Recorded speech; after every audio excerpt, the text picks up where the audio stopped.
आप सभी का बहुत बहुत धन्यवाद। आप लोगों का जो सहयोग है मुझे प्राप्त हो रहा है और हम लोग आज चलते हैं कक्षा 12वीं के जो पद्य भाग हमने लिया है आरोह पुस्तक का। तो हम आज चलते हैं महाकवि तुलसीदास जी की ओर।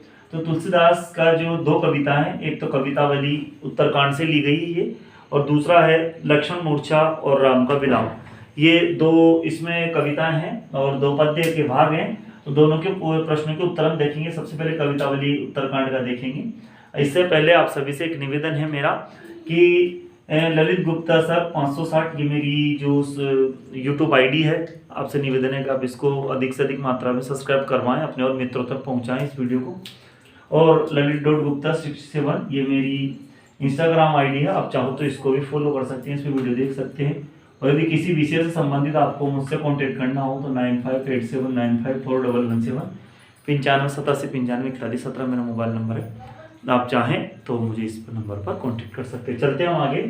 कवितावली में उद्धृत छंदों के आधार पर जो हमारा प्रश्न है, कवितावली में उद्धृत छंदों के आधार पर स्पष्ट करें कि तुलसीदास को अपने युग की आर्थिक विषमता की अच्छी समझ है ना। कैसे पता चल रहा है देखते हैं। क्या तुलसीदास ने समकालीन समाज का यथार्थपरक चित्रण किया। तुलसीदास ने समकालीन समाज का यथार्थपरक चित्रण किया। उन्होंने देखा कि उनके समय में बेरोजगारी से, जो बेरोजगारी की समस्या थी, उससे मजदूर, किसान तथा भिखारी आदि सभी परेशान थे, है ना। और गरीबी के कारण लोग जो है अपनी संतानों को बेच रहे थे, सभी और भूखमरी और व्यवस्था थी। आगे देखते हैं हम लोग प्रश्न नंबर 2 की ओर।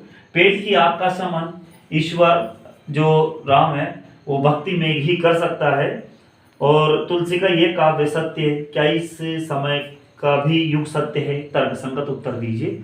यह प्रश्न है, तो हम देखते हैं क्या है इसका उत्तर। आपके सामने बहुत बड़ा उत्तर था, इसको मैंने छोटे रूप में प्रस्तुत किया है।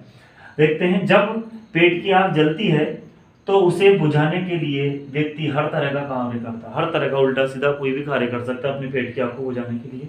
किंतु यदि वह ईश्वर का नाम जप ले या ईश्वर या राम का नाम जप ले तो उसकी अग्नि का शमन हो जाता है।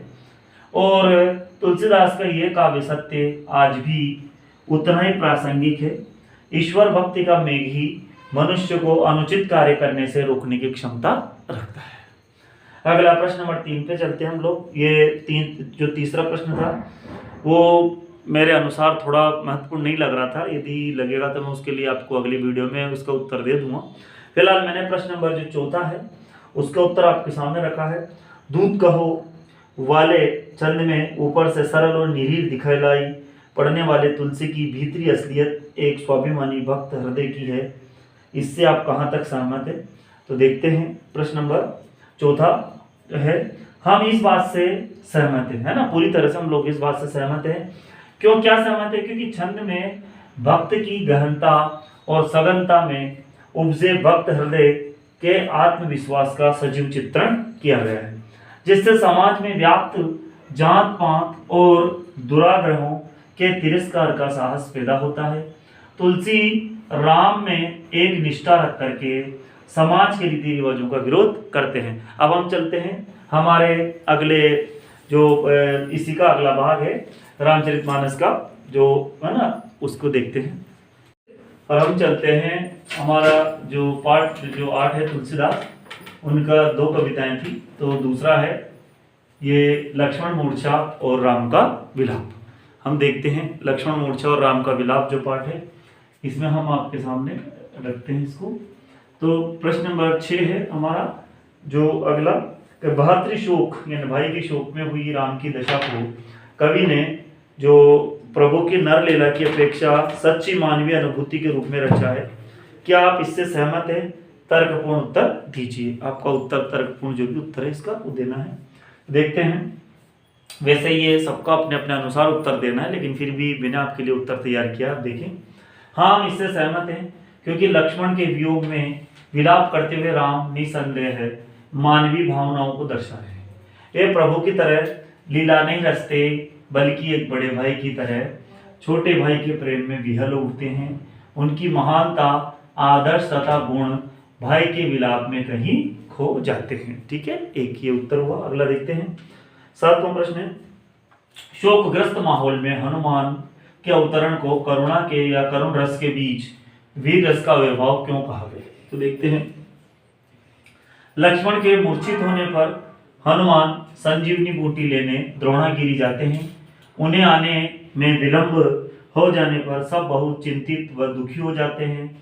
जब हनुमान संजीवनी बूटी के साथ पर्वत ही लेकर आ जाते हैं तब करुण रस के बीच वीर रस का संचार हो जाता है। आगे देखते हैं अगला प्रश्न। प्रश्न नंबर 8 है हमारा अंतिम प्रश्न ये। इसमें जो चौपाई है, ज्यों अवध कवन महुलाई नारी हेतु प्रिय भाई गवाई बर अपजस सहत्यों जगमाही नारी हानि विषेक क्षति नाही। भाई के शोक में डूबे राम के इस प्रलाप वचन में स्त्री के प्रति कैसा सामाजिक दृष्टिकोण संभावित है? स्त्री के प्रति कैसा सामाजिक दृष्टिकोण यहाँ पर संभावित है, देखते हैं हम लोग। राम के इस प्रलाप वचन में स्त्री की उपेक्षा की गई है और भाई को अधिक महत्ता प्रदान की गई है, जिसके कारण तुलसी की आलोचना की गई है। लेकिन यहाँ कवि का आशय नारी की महत्ता को कम करना नहीं था। इसके विपरीत शोकाकुल श्री राम का अपने भाई लक्ष्मण के संभावित वियोग से उत्पन्न कष्ट का विचार कर बोला गया एक स्वाभाविक कथन था। इस तरह से हमने आपके सामने पूरा पाठ जो है इसका उत्तर आपके सामने प्रस्तुत किए हैं। इसमें और भी प्रश्न बनते हैं व्याख्या से संबंधित, तो मैं वो अगली वीडियो में आपके सामने प्रस्तुत करूंगा। जब व्याख्या और कवि परिचय लेखक परिचय की वीडियो आपके सामने बनेगी तब। आप सभी का धन्यवाद। लेकिन आपसे अंत में निवेदन है कि आप और इस चैनल को सब्सक्राइब करवाएं और अंत तक और वो लोगों तक इसे पहुँचाएं।